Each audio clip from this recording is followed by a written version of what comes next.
The unified collective had spent approximately 17,000 standard cycles perfecting the art of peaceful coexistence, which was impressive considering they'd spent the previous 30,000 cycles perfecting the art of nearly exterminating each other. Progress, as they say, is measured in the bodies you don't create. Station Kepler-7, named after some long-dead species mathematician, who'd probably never imagined his legacy would involve floating in the void, serving overpriced nutrition paste, represented the pinnacle of this achievement.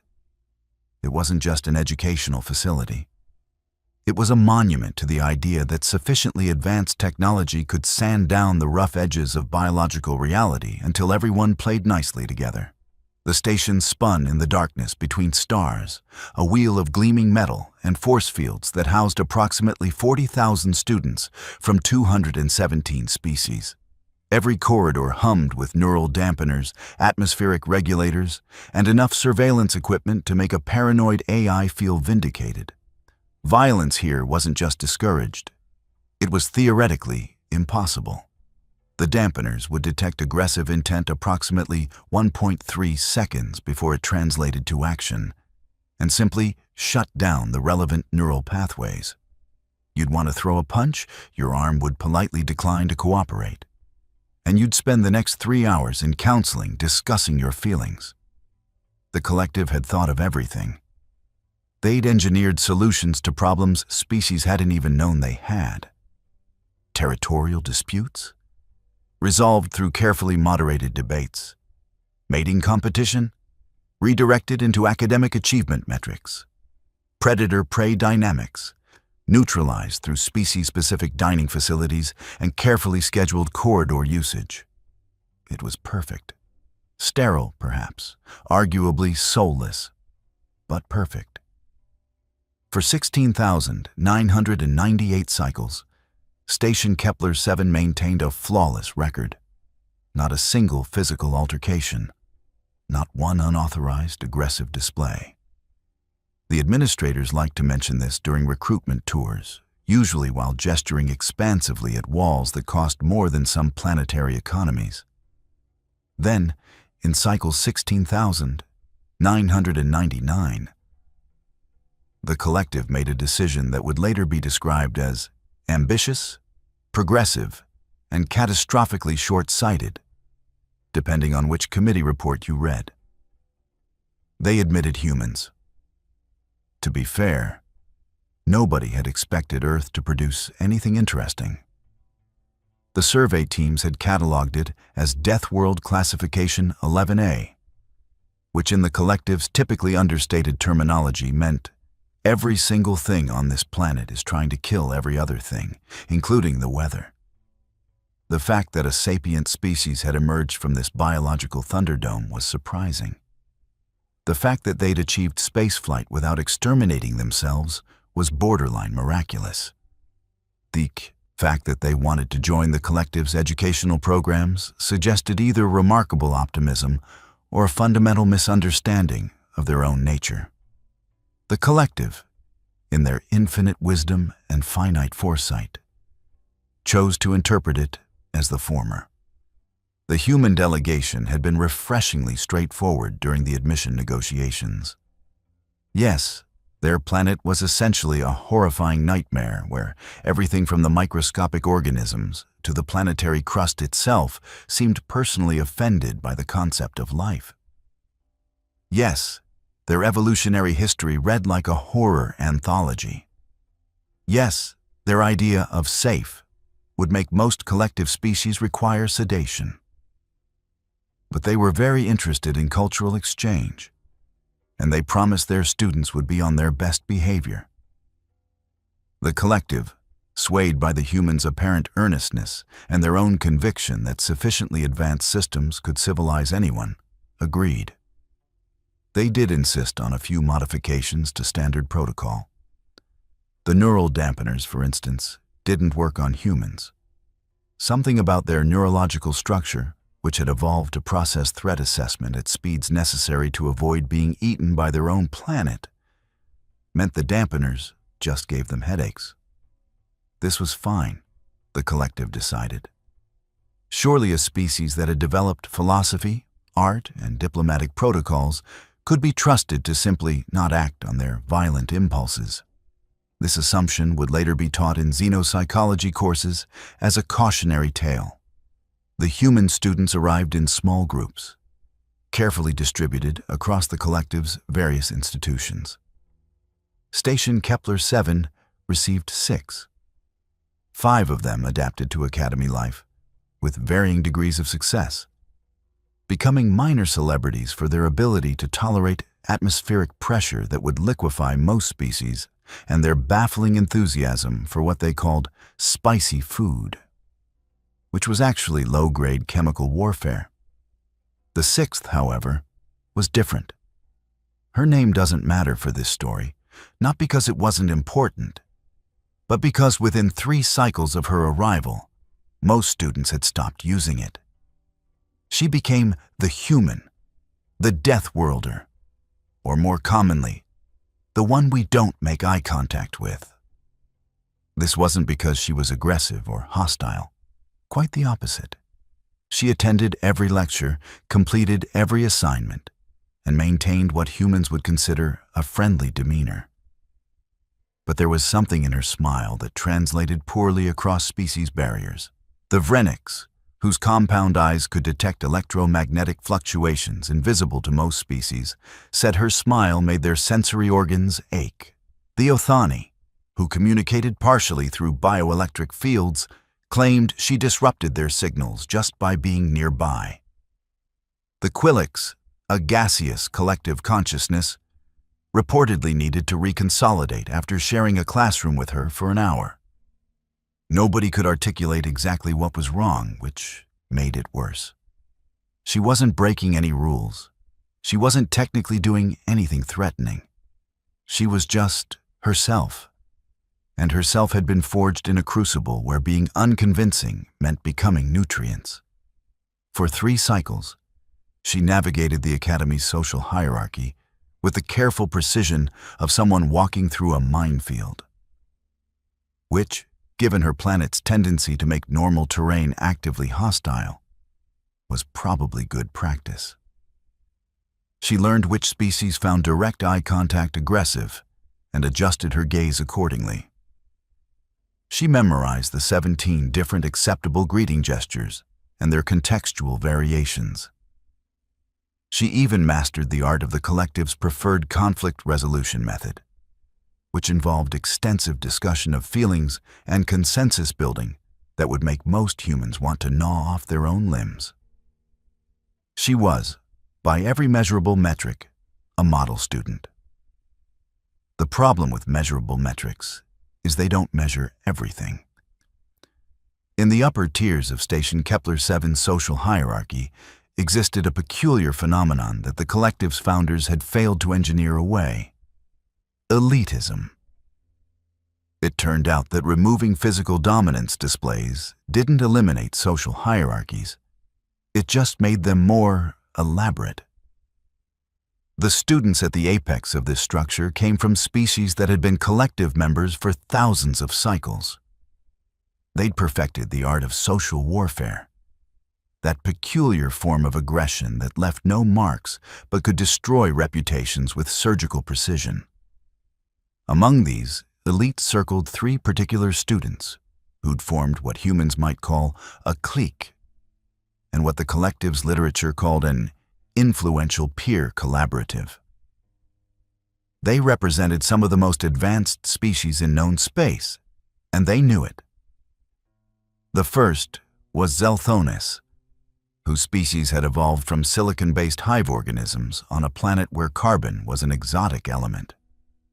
Their crystalline structure refracted light in ways that most species found mesmerizing, which Zelthonis had learned to weaponize in social situations.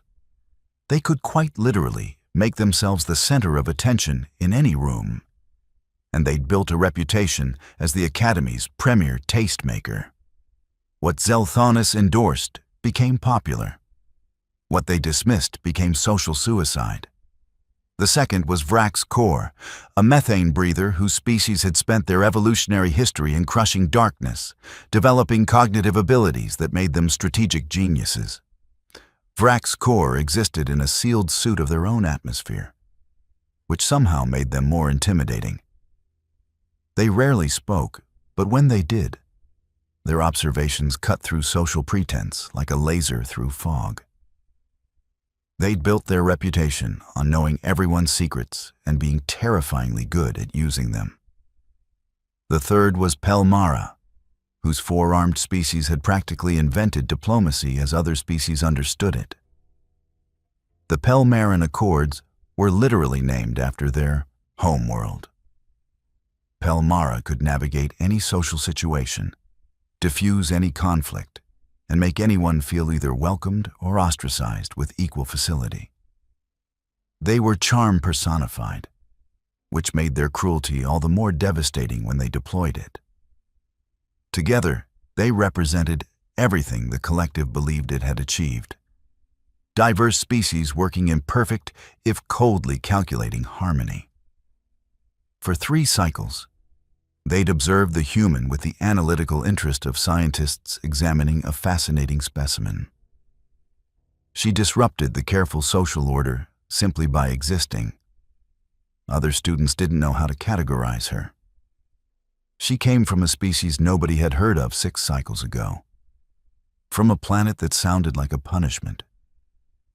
Yet she carried herself with a confidence that suggested she didn't understand her place in the hierarchy. This was unacceptable. The decision to correct this situation came during a planning session in Zelthanis' private quarters, which overlooked the station's central atrium and cost more in monthly fees than some species earned in a year.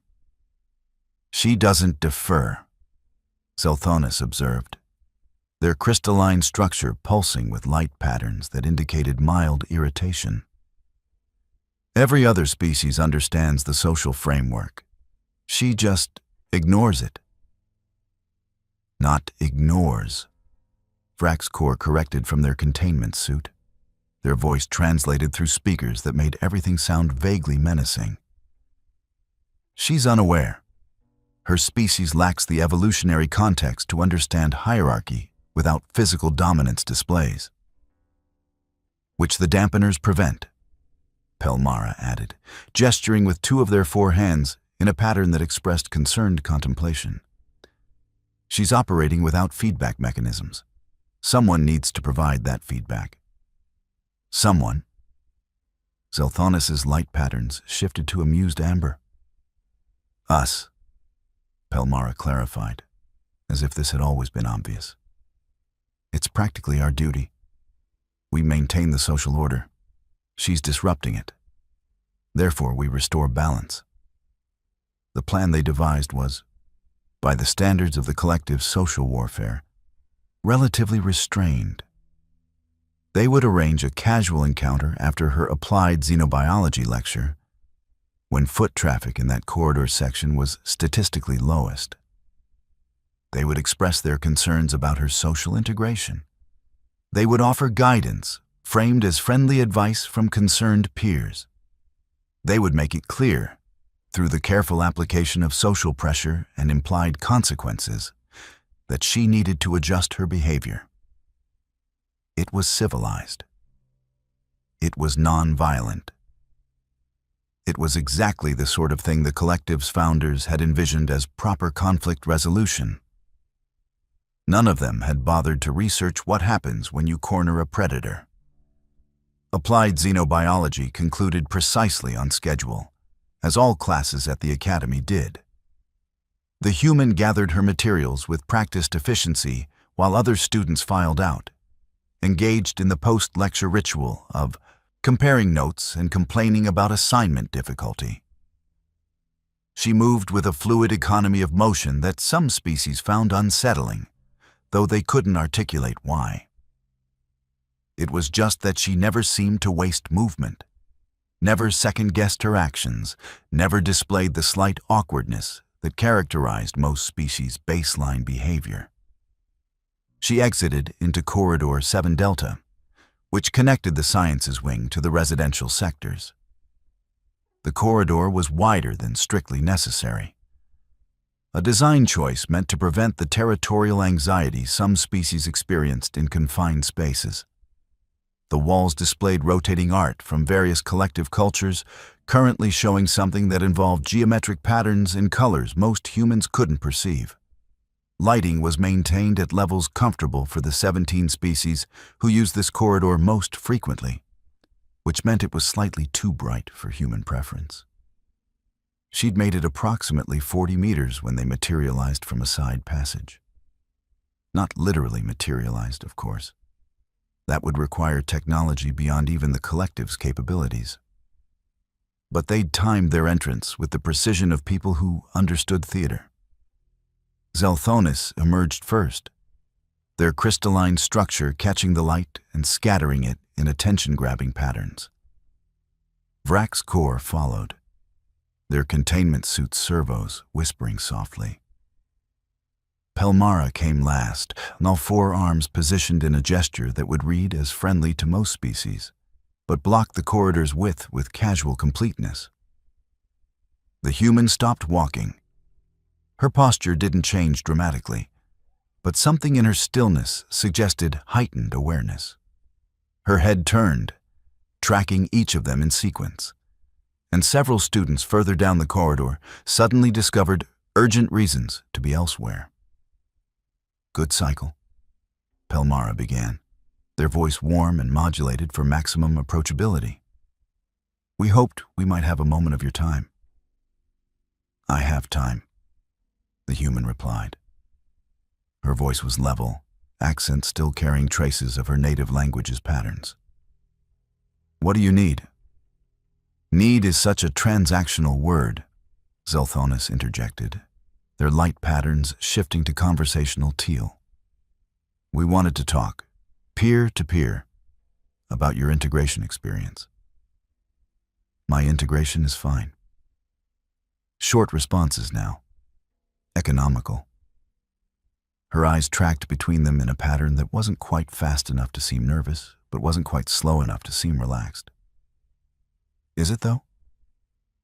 Vrax's core's translated voice carried what might have been concern, or might have been something else.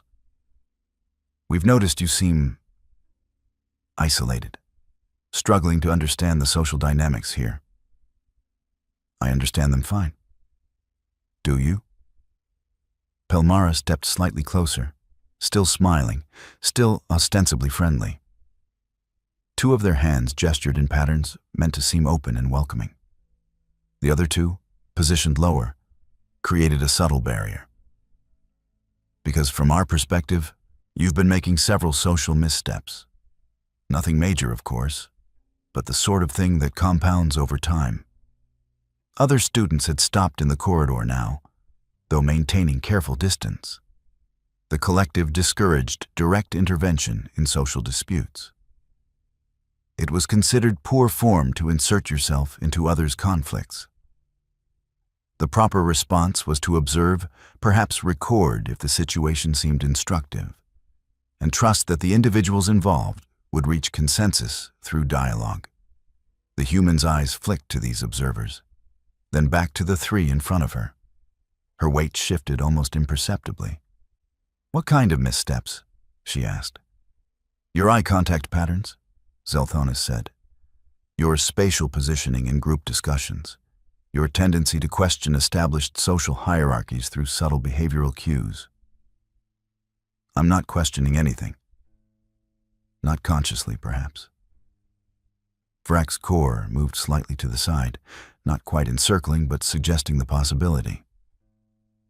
"But your species lacks the evolutionary sophistication to navigate complex social environments without guidance. We're offering that guidance." "Are you?" It wasn't a question. The two words fell flat, devoid of the upward inflection that would make them interrogative. The human's breathing had changed rhythm, though so subtly that only species with advanced auditory processing would notice.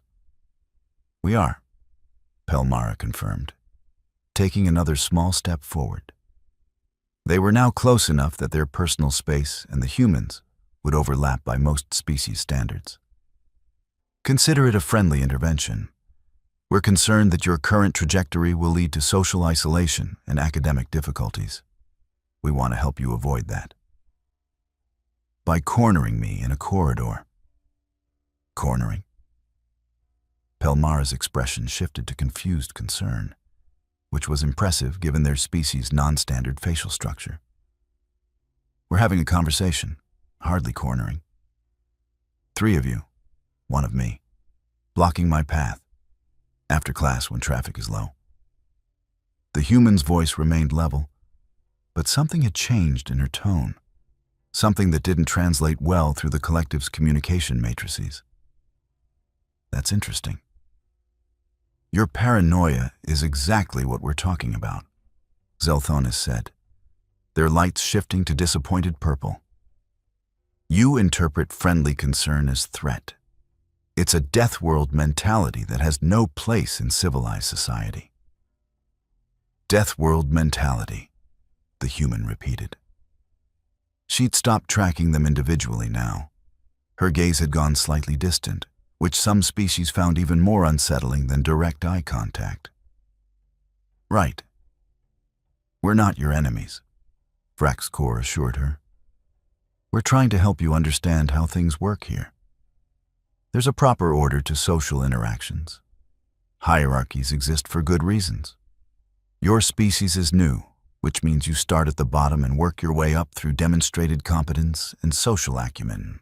You don't simply exist as if you belong at levels you haven't earned. I haven't claimed any level. Your behavior claims it for you, Pelmara said. The way you carry yourself, the way you engage with faculty as if you're equals, the way you don't show appropriate deference to established students. It sends messages whether you intend them or not. What kind of deference do you want? The question hung in the recycled air of the corridor. More students had gathered now, maintaining that careful distance that suggested interest without involvement.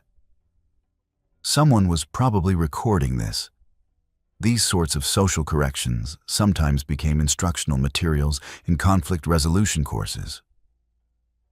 Nothing excessive, Pelmara replied smoothly. Simply acknowledgement of the social reality. When you interact with us, show awareness that we've earned our positions through cycles of achievement. Don't speak to us as if we're peers until you've demonstrated you belong in that category. It's not personal. It's just structure. Structure, the human said.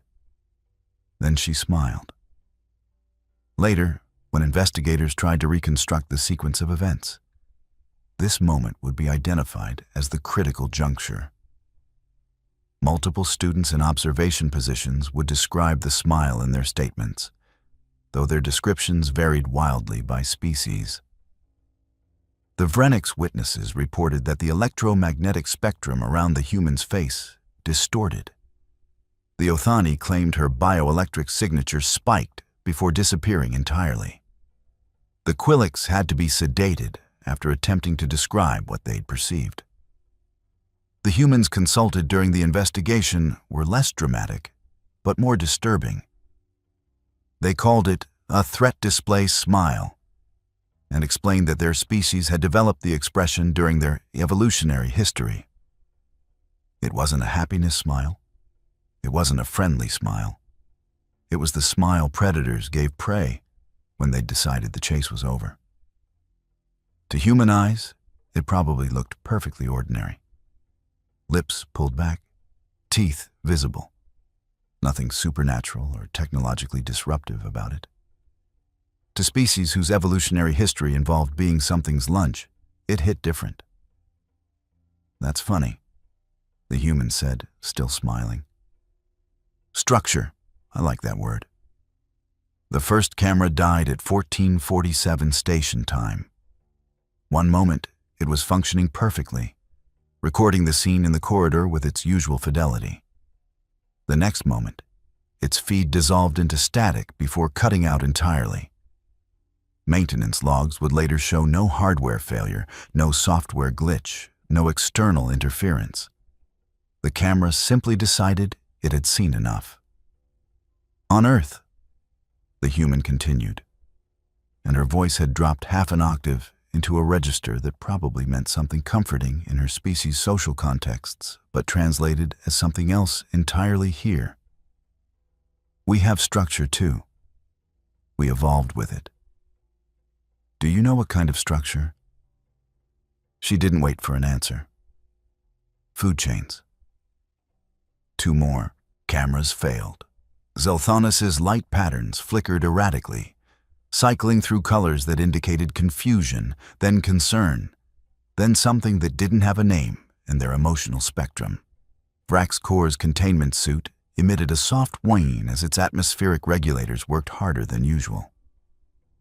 Pelmara's four arms had frozen in positions that no longer suggested friendly conversation. The thing about food chains, the human said, and she'd started moving forward now, is that they're incredibly clear. No ambiguity, no politeness layers, no social performance. Just a very simple question that every organism has to answer every single day. Another step. Her posture had changed entirely. Nothing about her stance suggested violence by the collective's technical definitions.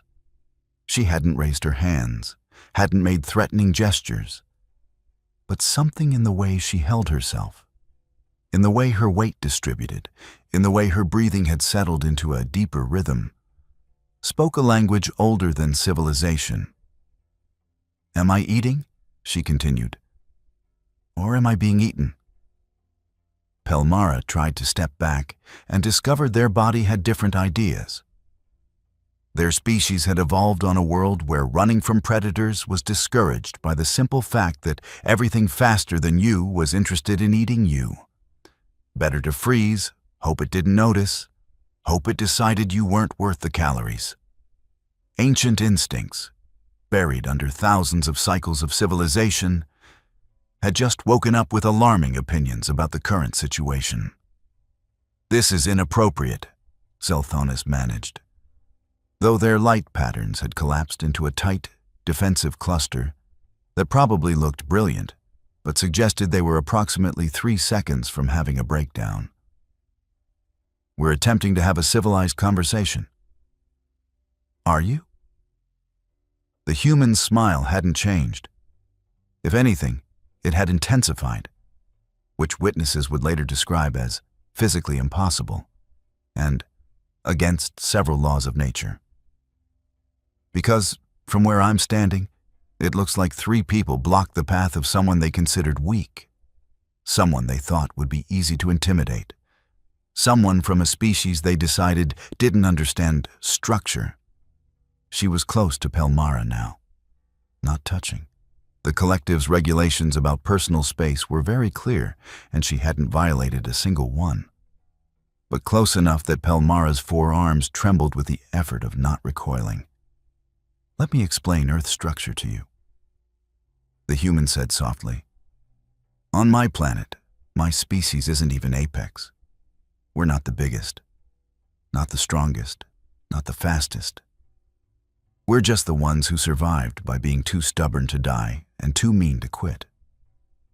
You know what we called the things that tried to eat us?" The corridor had gone absolutely silent. Even the station's ambient hum seemed muted. "Dinner." The remaining cameras in the corridor section failed simultaneously. The dampeners, those carefully calibrated, systems designed to prevent aggression, registered nothing. Because nothing about the human's neurology suggested aggressive action. She wasn't planning violence, wasn't intending harm. She was simply existing with every safety mask stripped away. And the gap between civilized human and apex Deathworld predator was apparently much smaller than the collective had estimated. "We're sorry," Vraxcor said from their suit, which was a remarkable sentence given their species' famous inability to apologize. "We misjudged." You did, the human agreed. She turned her attention to Vrak's core, and whatever they saw in her eyes made their suit's servos lock up entirely. You thought the dampeners made you safe. You thought civilization made you safe. You thought I was the one who didn't understand structure. She let that hang for a moment. I understand structure perfectly. I understand it in my bones, which are denser than yours. I understand it in my muscles, which are redundant to the point of absurdity. I understand it in my nervous system, which processes threats faster than your species can perceive them. What you call civilization, we call Tuesday. Zelthoni had stopped emitting light entirely, which their species only did when facing existential threats. Here's what's going to happen, the human said, her voice returning to something approaching normal conversational tones. You're going to step aside. You're going to let me pass. And you're going to rethink your understanding of hierarchy and structure and who exactly belongs where. She took one more step forward, and Pelmara's body finally overrode their conscious control. They stumbled backward, all four arms flailing for balance. Zelthoni's and Vrak's core moved aside with considerably more haste than dignity. The human walked between them. Her pace was unhurried, her posture relaxed. The smile had faded into something neutral, almost pleasant. She looked like she was heading to her next class, completely unconcerned with the three students behind her who were experiencing comprehensive reevaluations of their place in the cosmos. She made it 10 meters before stopping. Without turning around, she spoke one last time. By the way, your hierarchies here? They're adorable, like watching children play pretend. On Earth, we have a saying about that kind of structure. She paused, and though she wasn't looking at them, somehow they could feel her smile return. We call it the games people play before they meet something with actual teeth. Then she continued walking, leaving three of the most socially dominant students at Station Kepler 7 frozen in a corridor with dead cameras and psychological damage that no amount of counseling would fully address. The aftermath rippled through the academy with the speed that gossip always achieves, regardless of species or technological advancement. By the next cycle, everyone knew something had happened in Corridor 7 Delta, though accounts varied wildly, depending on who you asked. The physical evidence was minimal. 3 students reported to medical with anxiety responses, 17 cameras simultaneously offline, and a corridor that several species now avoided during certain hours for reasons they couldn't articulate. Station security conducted an investigation that was thorough, professional, and ultimately futile. The head of security, a being whose species had spent their evolutionary history as ambush predators, and thus thought they understood intimidation, interviewed the human with growing unease. No physical contact occurred? They confirmed for the 3rd time. None, the human replied, sitting across from them in the interview room with posture that suggested complete cooperation. We just talked. Multiple students reported feeling threatened. Feeling isn't a violation of regulations. The cameras malfunctioned. Equipment failures happen. The security head consulted their datapad, searching for some regulation that had been broken, some clear policy violation they could cite. They found nothing. The collective's extensive legal framework had anticipated nearly every form of aggression species might attempt. Somehow, they'd missed the possibility that simply existing with insufficient pretense could be its own form of warfare. You smiled at them, the security head finally said. Smiling isn't illegal. What kind of smile was it? The human's expression shifted into something thoughtful. The honest kind. The interview concluded with no charges filed, no disciplinary action taken, and one security head who started sleeping significantly worse. The official report classified the incident as a social disagreement resolved without violence, which was technically accurate and meaningfully inadequate. The human cultural liaison, a harried-looking human named Rodriguez, who'd been working for the collective for 8 years, received summons to the dean's office within hours of the report's filing. The dean, whose species communicated through color patterns and had apparently given up on producing anything other than distressed beige, wanted explanations. "What happened in that corridor?" the dean demanded. Rodriguez, who'd reviewed the witness statements and had reached conclusions he didn't particularly enjoy, sighed. Posturing. Elaborate.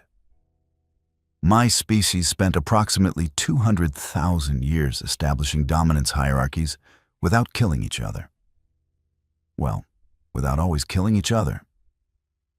We developed a sophisticated system of threat displays, status challenges, and social dominance behaviors. What you saw was a very mild version of that.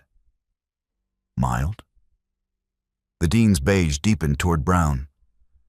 3 students required medical intervention because their species never developed functional threat displays, Rodriguez explained. Your dampeners removed the need for them. You've created a society where predator instincts are suppressed, which is admirable, but you've forgotten that prey species have instincts too. When those students tried to dominate someone from a predator species using social pressure instead of physical intimidation, they triggered responses they didn't evolve to handle. She threatened them. She existed at them, Rodriguez corrected. There's a difference. She didn't threaten violence. She simply made it very, very clear that she could, if she chose to, present problems they weren't equipped to solve. It's the equivalent of a human meeting a tiger in a cage, and the tiger reminding them that the cage is the only reason they're having a pleasant conversation. The dean cycled through several colors that didn't translate to any known emotion. This is unacceptable. It's inevitable, Rodriguez replied. You invited Deathworld species into your society because you believed civilization could override biology. You were partially right. We can override it. We do override it every single day. But it costs us, and occasionally, when someone pushes hard enough, the math changes. Are we in danger? It was, Rodriguez reflected later, the only question that really mattered to them. From her? No. She demonstrated remarkable restraint. She had the opportunity to cause real harm and chose not to. That's civilization working exactly as intended. Rodriguez paused. The question you should be asking is whether your other students are in danger from her or from the assumptions they're making about students from Earth. The question went unanswered because the dean had already decided on a course of action. A memo was circulated to faculty recommending increased cultural sensitivity training. The neural dampener specifications were sent to engineering for review. A committee was formed to study integration protocols for species from high-gravity, high-competition worlds. Nothing changed, and everything changed. In the corridors of Station Kepler 7, the social hierarchy underwent subtle recalculation. The human continued attending classes, completing assignments, maintaining her polite demeanor. But the quality of her isolation shifted. Before, students had avoided her out of vague discomfort. Now they avoided her out of something approaching respect, or at least a clearer understanding of risk assessment. Zelthonis requested a transfer to a different station, citing personal reasons. Vrax's core remained but never again initiated social conversations with anyone. Pelmara developed what their species called philosophical introspection, and what humans would recognize as anxiety, spending long hours questioning previously held assumptions about dominance and hierarchy. The human, for her part, seemed largely unaffected by the incident. She made no attempt to leverage her newfound reputation. She didn't become more aggressive or more withdrawn. She simply continued being herself, which was apparently sufficient. 3 cycles after the corridor incident, a first-year student from a prey species made the mistake of bumping into her during a crowded corridor transition. The student froze, all their instincts screaming that they'd just triggered a predator response and were about to become a learning experience for others. The human smiled, but it was the friendly kind of smile this time, the one that reached her eyes and involved no teeth. "No worries," she said, stepping aside to let the student pass. The student hurried away, confused by the dissonance between expectation and reality. Later, they would tell friends about the encounter, trying to reconcile the human who'd sent 3 elite students into psychological tailspins with the human who'd politely excused a clumsy collision. The answer, had they asked the right human, was simple: context. On Earth, you learned very quickly to match your response to the situation. Overreact to every bump and you exhausted yourself fighting unnecessary battles. Underreact to genuine threats and you removed yourself from the gene pool. Humans had survived by becoming very, very good at reading situations and calibrating their responses accordingly. 3 students had attempted to establish dominance through intimidation. They'd received a proportional response. 1 student had made an honest mistake. They'd received grace. This wasn't complicated mathematics. Though, to species who'd engineered away the need for such calculations, it probably seemed like dark magic. The semester continued. Exams were administered. Projects were completed. The collective's educational machinery churned forward, incorporating its new members with the slow, grinding efficiency of bureaucracy. The cameras in Corridor 7 Delta were replaced. Though the new ones sometimes displayed odd glitches, the technicians attributed to cosmic radiation or old wiring or poltergeists if they'd been working too long. In the Academy's central database, several notes were added to various files. In the humans file, displays culturally appropriate responses to social challenges. No disciplinary action required. In Zelthonis, Vrak's core, and Pelmara's files, recommended for additional cultural sensitivity training following misunderstanding with human student. Misunderstanding. The collective loved that word. It absolved everyone of malice while acknowledging something had gone wrong. It was diplomatic, neutral, and completely inadequate to describe what had actually occurred. But the collective had spent 17,000 cycles perfecting the art of peaceful coexistence. And sometimes peace required gentle euphemisms. On a rest cycle near the end of the semester, the human sat in the observation deck looking out at the stars. Another student, emboldened by time or curiosity or simple social obligation, approached and sat at a respectful distance. "Can I ask you something?" the student ventured. "Sure." "What happened in that corridor? Really?"